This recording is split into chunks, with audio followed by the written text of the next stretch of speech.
Samosas are widely enjoyed throughout the world, and they are filled with different types of filling, which makes the samosa super delicious.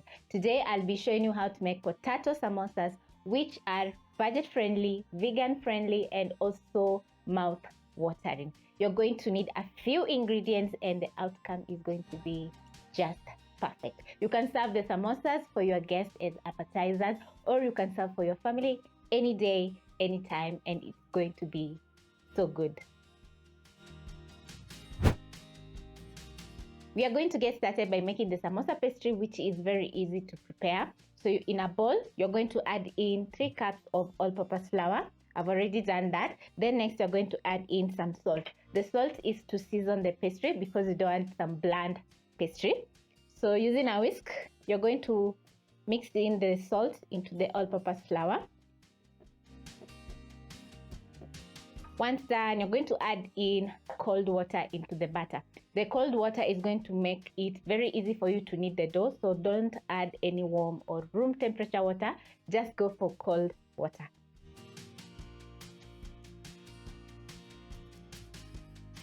And if you happen to add in a lot of water, just add in some extra all-purpose flour because we need a stiff dough, not a soft dough.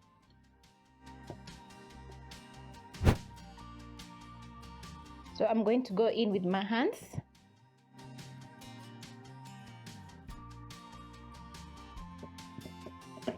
Move the dough around as you need.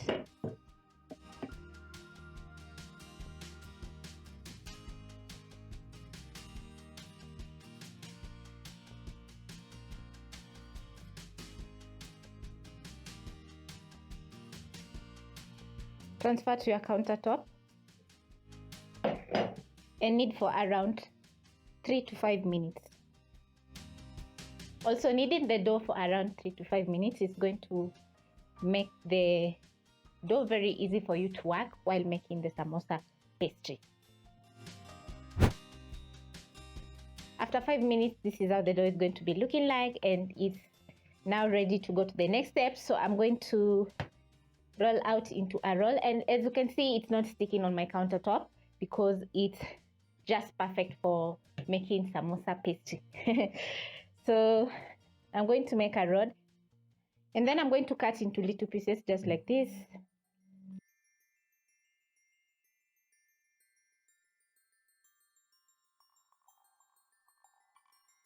Pick one piece of dough just like this and roll in the palm of your hands.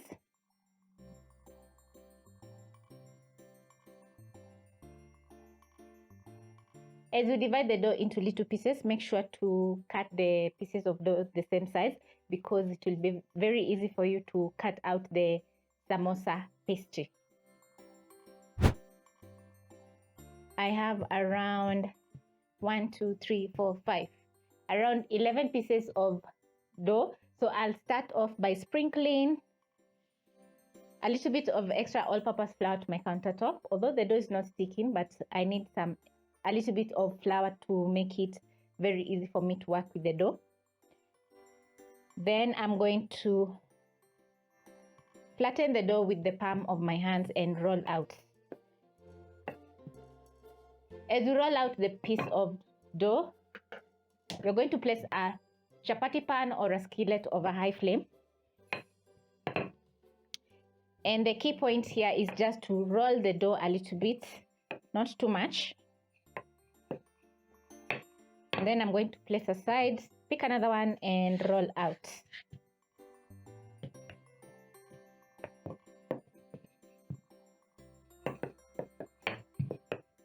Make sure to roll out the same size as the first one because you're going to be stacking the pieces of dough together. Place aside, pick one more. Press with the palm of my hands and roll out. You're going to spread a thin layer of cooking oil and also go to the edges of the piece of dough, just like that. If you apply too much oil on the pieces of dough, they're going to slide off each other as you are rolling out. So just lightly spread some cooking oil on the dough and also the edges.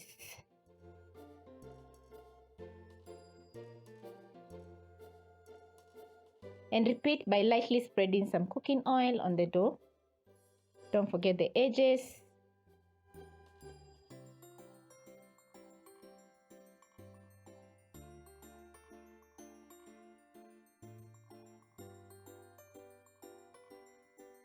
And finally, I'm going to place another piece of dough on top. Make sure they are well aligned. And then using the palm of my hands, I'm going to press down on the dough just like that. Spread a little bit of all-purpose flour on the top one, and using a rolling pin, I'm going to roll out the dough slowly.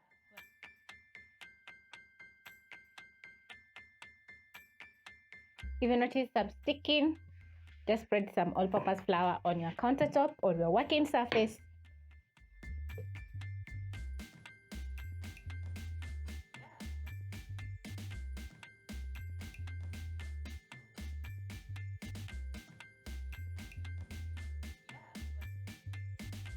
Make sure to go to the edges because we want everything or every part of the dough very thin.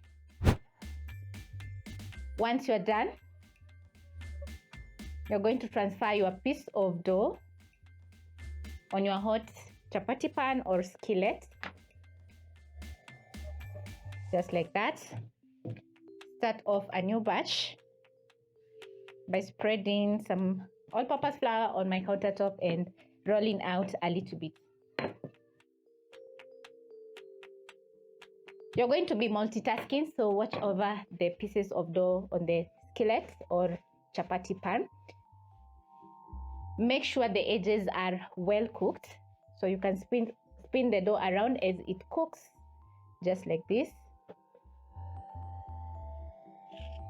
Then you're going to flip so that the other side can cook.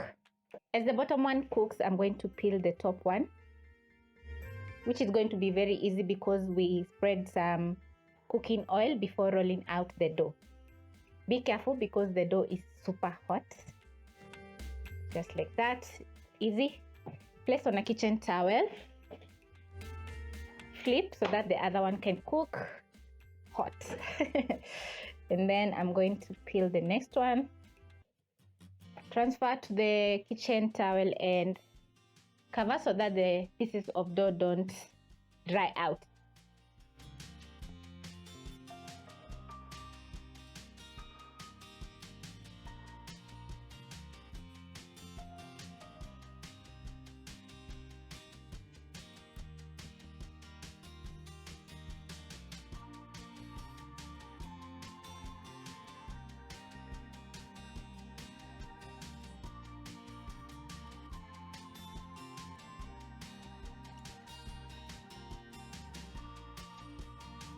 Once I'm done, transfer to my hot chapati pan.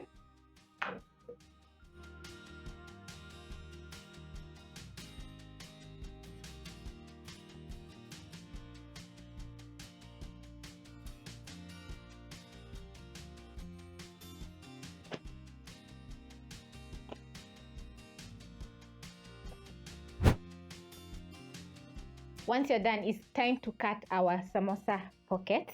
So I'm going to transfer to my countertop. Make sure my pieces of dough are aligned.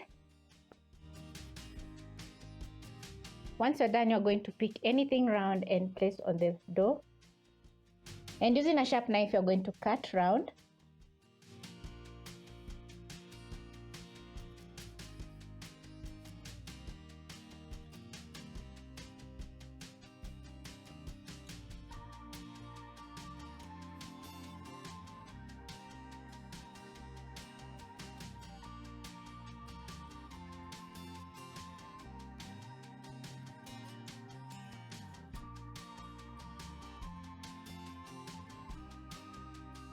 You're going to fold the top piece of dough in half. This is going to guide you in cutting the dough, pieces of dough in half. And using your knife, you're going to cut the center just like that.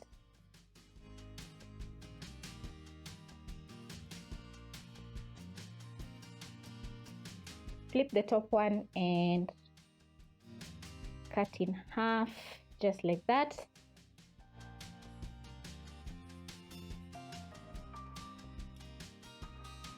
fold into quarters just like that and repeat.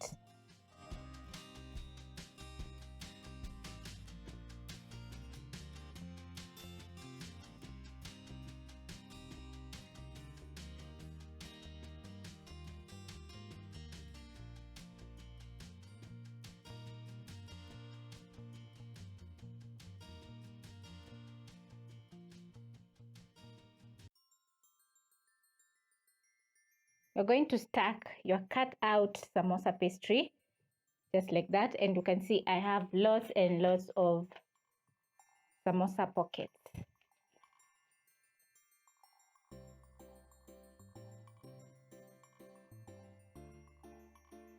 So this is how I make my samosa pockets every single time, and it's usually very easy, and the pockets are very light and easily foldable. So this is just going to be to make awesome potato samosas. So the next step is to make our filling.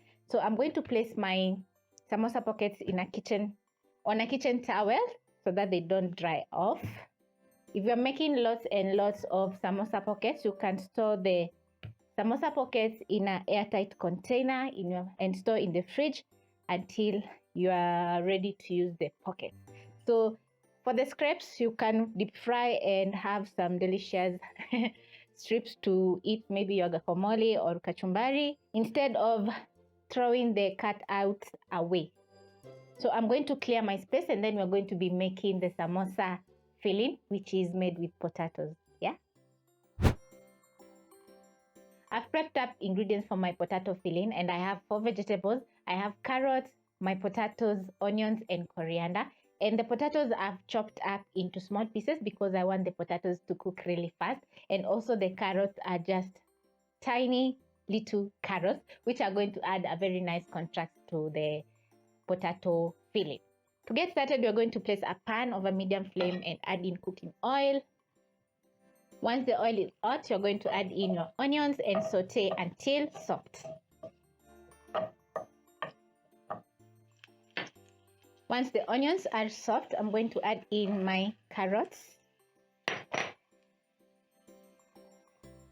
potatoes,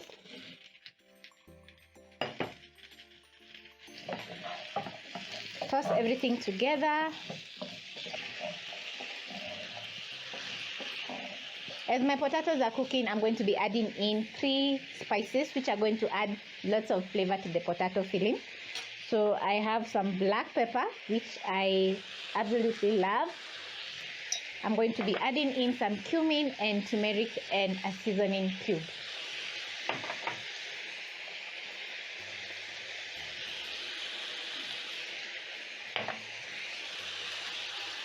Add in a splash of water. Crush my seasoning cube.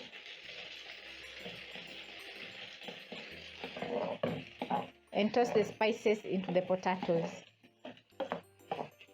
Also, I'm going to be adding in a little bit of salt to fully season my potato filling.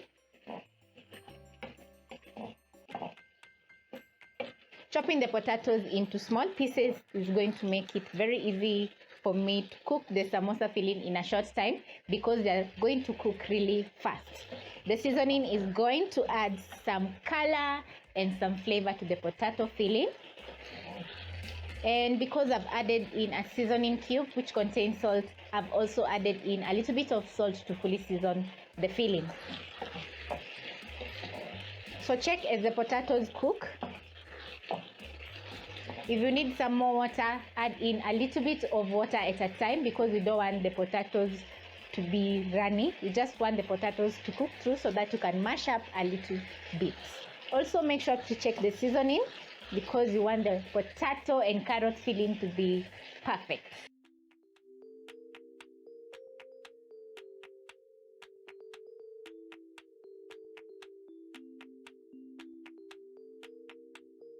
After cooking the potatoes for around 6 minutes on medium-low flame, this is how the potatoes are looking. And as you can see, they're not soupy and they're also cooked through. I'm going to show you. Once I use my spatula to cut in between the potatoes, they're cooked through. So what's left is to garnish my potatoes. So I'm going to add in a generous amount of coriander leaves and stir in. Turn off the flames. I'm going to use my spatula and break down the potatoes a little bit, as in mash, because it's going to make it very easy for me to fill the samosa pockets. So I want some texture, that's why I'm mashing up a little bit. Once done, I'm going to let this cool as I show you the next step. After mashing, this is how the potato filling is looking like. So it will be very easy for me to fill my pockets.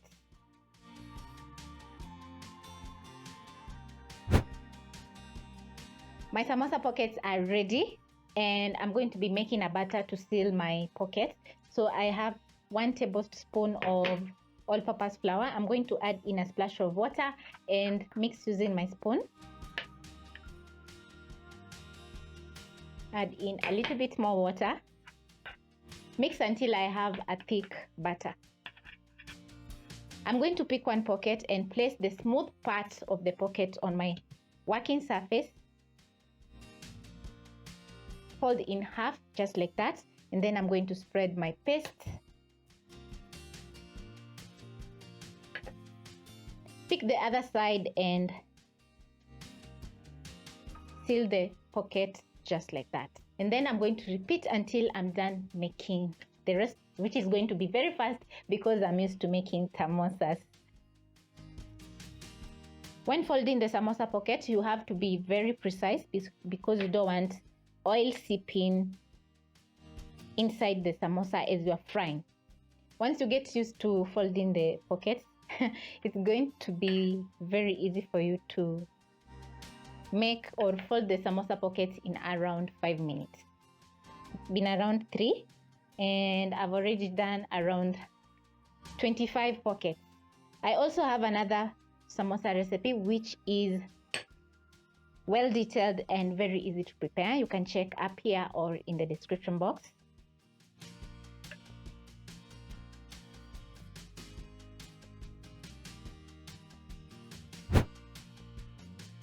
Now that my pockets are halfway done, it's time to fill up my pockets.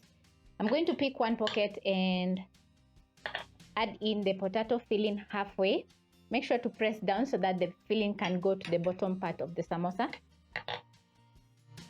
Once done, I'm going to press down a little bit, just like this, and then I'm going to spread my paste on the upper part of the samosa pocket, and then I'm going to seal. It's going to be messy, but it will be totally worth it. Make sure to press the corners of the pocket so that they can be fully sealed, because you don't want the samosa pocket to seep in oil while frying. So I'm going to do a few more. I remember when I was young, I used to enjoy eating sambusa. That's how we used to call it back home. And I really used to enjoy eating street samosas. Yeah. I think every kid enjoys eating street samosas. So I'm going to finish off, and then we're going to be frying the samosas.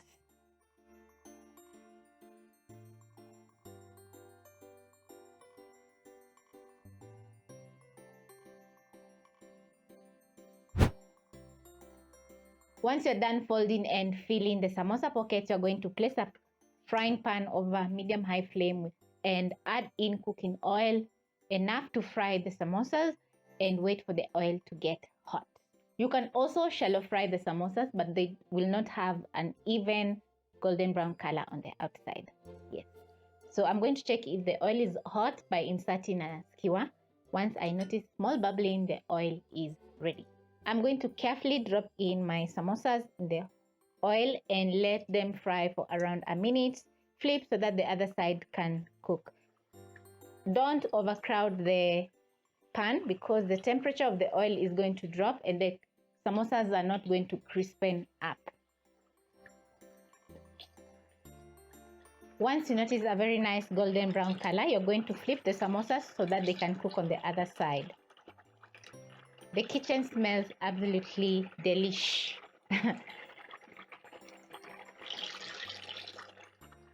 Be careful when flipping the samosas because you don't want oil splashing on you. And then you're going to fry for another 30 seconds to 1 minute.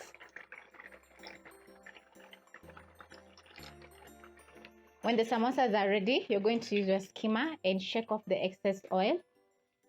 You can see the lovely golden brown color. And then I'm going to transfer to a plate lined with kitchen paper towel so that the samosas can drain off the excess oil. Placing my next batch.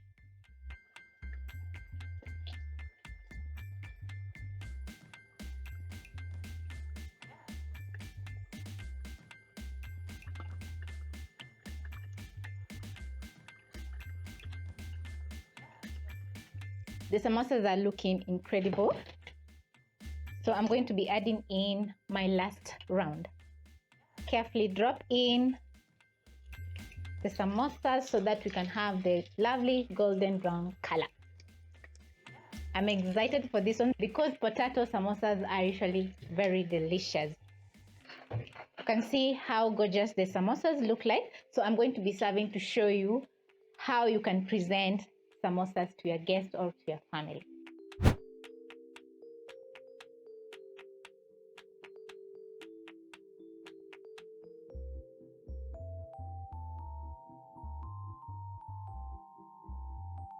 I love how my potato and carrot samosas or vegetable samosas have turned out. They're looking so good and delicious. They have a very nice, even golden brown color. And I've served up with some chili. As I said before, you can serve the samosas as appetizers for your guests or even serve up for your family any day, anytime. I still have a few more over here which I've not plated because the plate is a little bit small, but you're going to be enjoying these for our breakfast and it's going to be so delicious and perfect. So thank you so much for watching and I hope you'll be trying out this easy samosa recipe which is just perfect.